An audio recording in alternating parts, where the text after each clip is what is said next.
Good morning. मैं doctor Sanjeev Kumar sunshine hospital Gachibowli से बोल रहा हूँ। आज अगर लोगों के घर में कुछ लोग पॉजिटिव पेशेंट्स आ गए हैं और उनको डर लग रहा है कि हम घर में कैसे इलाज करेंगे या हॉस्पिटल जाके एडमिट कराएं और हॉस्पिटल में बेड नहीं मिल रहे हैं, तो घर में इन लोगों का कैसे केयर करना है और कैसे इंतजाम करना है, मैं आपको 2 मिनट में दिखाऊंगा। हम अपने घर में 3 सेक्शन बनाएंगे। ये है हमारे घर का पहला सेक्शन। पहले सेक्शन में वो लोग रहेंगे जिन लोगों को कोई बुखार, जुकाम या कोरोना के फीचर्स नहीं हैं। जाकर के सब लोग टेस्टें कराने का कोई बेनिफिट नहीं है।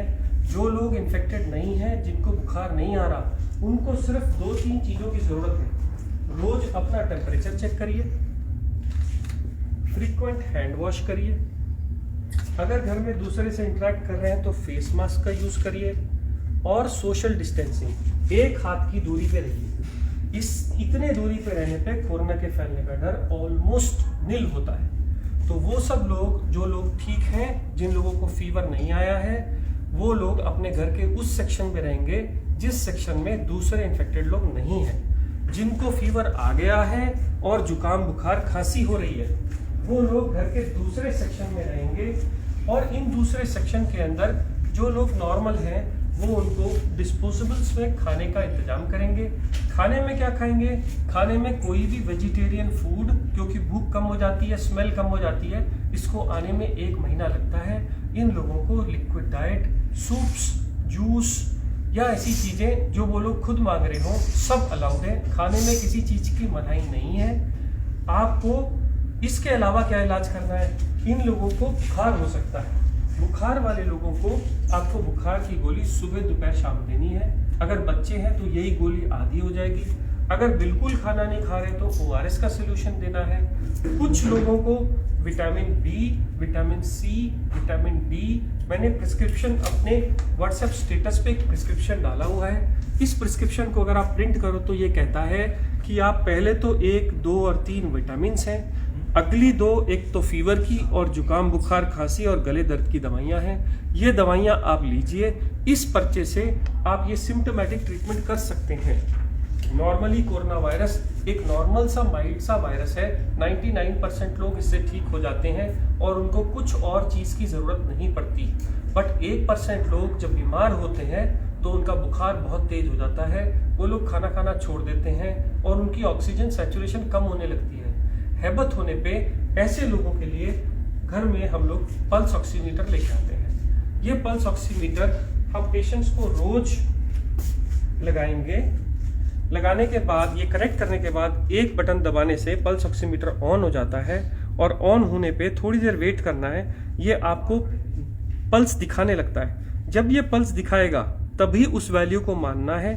जब ये वैल्यू आ जाएगी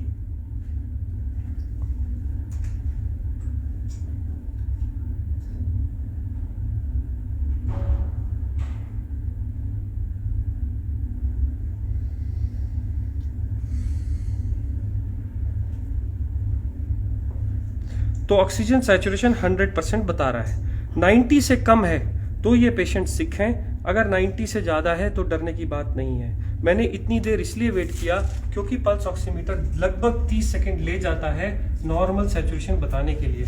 अब मान लीजिए अगर ये लोग 90 से कम ऑक्सीजन पे आ गए हैं, अब इनको हॉस्पिटल की फैसिलिटी पे ले जा रहे हैं पर बेड नहीं मिल रहे, तो हम क्या करें? तो हम अपने घर का एक और सेक्शन सिक पेशेंट्स के लिए तैयार करेंगे, जिनकी एंट्री, जिसमें नॉर्मल लोग कोई भी एंटर नहीं करेंगे, और इन सब लोगों को हम 14 दिन के लिए आइसोलेट करेंगे।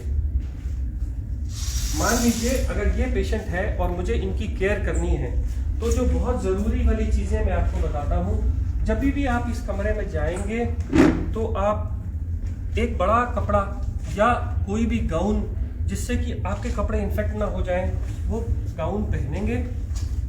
गाउन के ऊपर मास्क, गाउन पहन के आपका ये पूरा एरिया कवर हो गया। अब आप इसके ऊपर एक नॉर्मल कोई भी मास्क या N95 मास्क लगा सकते हैं। ध्यान ये रखना है कि इन मास्क को इधर की तरफ हाथ से नहीं छूना, छूने के बाद स्टेरलाइज करना है, आंख में नहीं लगाना। आप सिंपल मास्क भी यूज कर सकते हैं, बट इसको रोज डिस्कार्ड करिए। अब क्योंकि ये इन्फेक्टेड जोन है इसलिए मार्केट में ये प्लास्टिक की बनी शील्ड्स मिलती हैं, इसको अगर आप लगा लेंगे तो आपके सिक्रीशंस बाहर नहीं जाएंगे। ऐसे ही ये मरीज भी मास्क लगाएगा और ये भी शील्ड डालेगा। इससे क्या होगा, इससे उसके सिक्रीशंस और आपके सिक्रीशंस मिल नहीं सकते, आपको इन्फेक्शन होने का चांस बहुत कम हो जाता है। इस आदमी के साथ अगर आप टाइम बिताना चाहते हैं तो सोशल डिस्टेंसिंग के हिसाब से इससे ज़्यादा टाइम नहीं, ज़्यादा 5 मिनट से ज़्यादा टाइम ना बताइए। उनको खाने के लिए डिस्पोजेबल्स का खाने में दीजिए। जैसे मैंने पहले बताया, खाने में आप सब कुछ दे सकते हैं। अब इन लोगों की केयर करते समय याद रखिए कि वो लोग खूब हैंड सैनिटाइजर्स या सोप का इस्तेमाल करें। इसके अलावा आप जब भी इन लोगों का सेवा करेंगे तो आप ग्लव का यूज करेंगे। हर बार ग्लव्स को डालने के बाद ही आप पेशेंट को टच करेंगे। ये ग्लव अगर कपड़े के यूज कर रहे हैं घर के बने हुए तो हर बार उनको घर से बाहर जाने के बाद उनको वॉश किया जाएगा। अगर डिस्पोजेबल यूज कर रहे हैं तो हर बार यूज करने के बाद थ्रो कर दिए जाएंगे। अब अगर आप ऐसी कंडीशन में उस पेशेंट के साथ उसके केयर करते हैं, उसको खाना देते हैं, उसके ऑक्सीजन लगाते हैं या जो भी कुछ कर रहे हैं, आपको इन्फेक्शन आने का चांस कम हो जाता है। मान लीजिए अब ये पेशेंट का मैंने ऑक्सीजन सैचुरेशन चेक किया और ये 90 से कम था। मैंने पल्स ऑक्सीमीटर लगाया और ये पल्स ऑक्सीमीटर लगा के रहने दिया। ये पेशेंट को फीवर भी आ रहा है, इसका ऑक्सीजन भी कम है, तो मैं क्या करूंगा, मैं पल्स ऑक्सीमीटर को लगा ही रहने दूंगा। और ऐसा सिलेंडर मार्केट से मिल जाता है, इसके रीफिल हो जाता है, 400 रुपये पर रीफिल लेता है, 1 महीना चलता है। इसमें एक नॉब रहती है, ये नॉब को अगर आप ऑन करेंगे तो ये लीटर्स बताता है कितने लीटर पे चल रहा है। 5 लीटर पे जनरली जब भी होता है तो ऐसे छोटे नेजल प्रॉन्ग्स हम पेशेंट को लगा सकते हैं।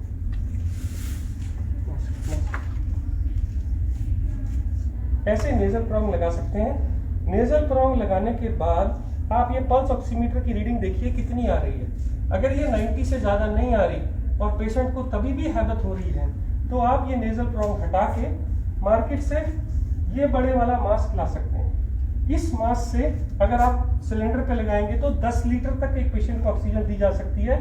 तब आप ऑक्सीजन चेक करिए, 5 मिनट वेट करिए ऑक्सीजन देके। इसके बाद भी अगर ऑक्सीजन इंप्रूव नहीं हो रही तो आपके पास लास्ट ऑप्शन बचती है हाई फ्लो ऑक्सीजन मास्क। ये मास्क के साथ एक गुब्बारा लगा रहता है, इसको जैसे हम ऑक्सीजन से कनेक्ट करते हैं तो ये ऑक्सीजन एक्स्ट्रा देता है और इसमें आप 15 लीटर तक ऑक्सीजन भर सकते हैं। ये गुब्बारा भर जाने के बाद जब आप लगाते हैं तो पेशेंट की हैबत या ऑक्सीजन सैचुरेशन इंप्रूव कर जाती है।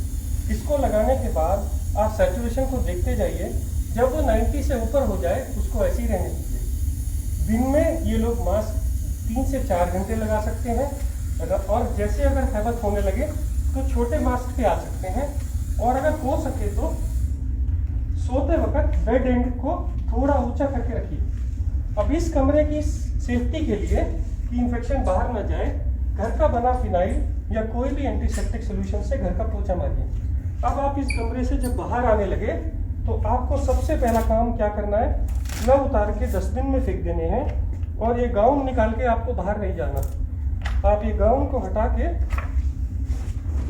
उसी कमरे में छोड़ देंगे, मास्क शील्ड्स उसी कमरे में छोड़ देंगे और हैंड वॉश करके आप पूरा हैंड वॉश करके इस कमरे से बाहर आएंगे।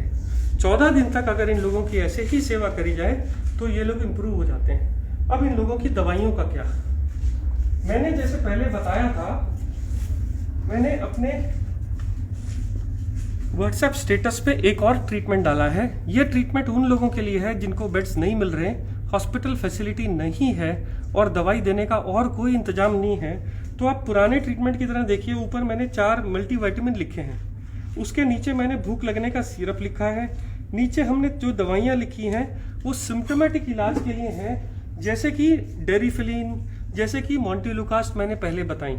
इसके अलावा जो नीचे आने वाले इंजेक्शन या एंटीबायोटिक्स हैं जो डॉक्टर की गाइडेंस में लेने चाहिए, वो एक तो है डॉक्सीसाइक्लिन, सुबह शाम 5 दिन के लिए 10 गोलियां, ये लोग इतनी देर में इंप्रूव कर जाते हैं। और दूसरे हैं 2 इंजेक्शन एक इंजेक्शन है ब्लड थिनर का, क्योंकि कहा गया है कि ऐसे लोगों को क्लॉट्स बन जाते हैं, इसलिए ये इंजेक्शन सुबह शाम देना है डॉक्टर की गाइडेंस में। और एक स्टेरॉइड का इंजेक्शन 10 रुपए का डेक्सामेथासोन जो दिन में एक बार लगेगा सुबह। अगर ये इंजेक्शन आपके पास में आपके घर का डॉक्टर लगा देता है तो आपको हॉस्पिटल के खर्चे या हॉस्पिटल के बेड अगर नहीं अवेलेबल हैं तो भी आप इंतजाम कर सकते हैं। कुछ लोग बोलते हैं हमारे पास इंजेक्शन की कोई भी सहूलियत नहीं है, कोई भी डॉक्टर नहीं आ रहा है, तो मैंने एक ब्लड थिनर एपिक्साबैन और एक स्टेरॉइड ओरल मिथाइल प्रेडनिसोलोन भी रखा है। आप इसको भी प्रिस्क्रिप्शन के हिसाब से प्रिंट करके ले सकते हैं। इतना सेटअप अगर आपके घर में है तो ये आईसीयू का काम करेगा।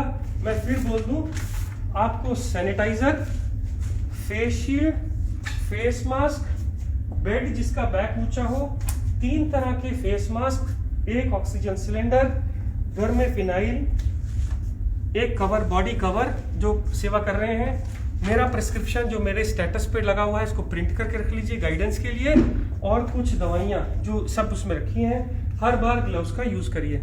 ये एक आईसीयू सेटअप है, क्योंकि आज भी कोरोना की कोई स्पेसिफिक दवाई या वैक्सीन आनी है और इससे ज़्यादा ट्रीटमेंट अभी भी आईसीयू में नहीं हो रहा है। बहुत ही एक्सेप्शनल कंडीशन में 2 और दवाइयां हैं जो बगैर आईसीयू सेटअप के नहीं दी जा सकती। ये 99% इलाज हर लोगों तक अगर पहुंच जाए तो वो लोग जिनको मेडिकल सेवा अभी भी उपलब्ध नहीं है वो लोग अपनी सेवा या अपने घर वालों की सेवा कर सकते हैं। मैं doctor Sanjeev Kumar sunshine hospital से बोल रहा हूँ।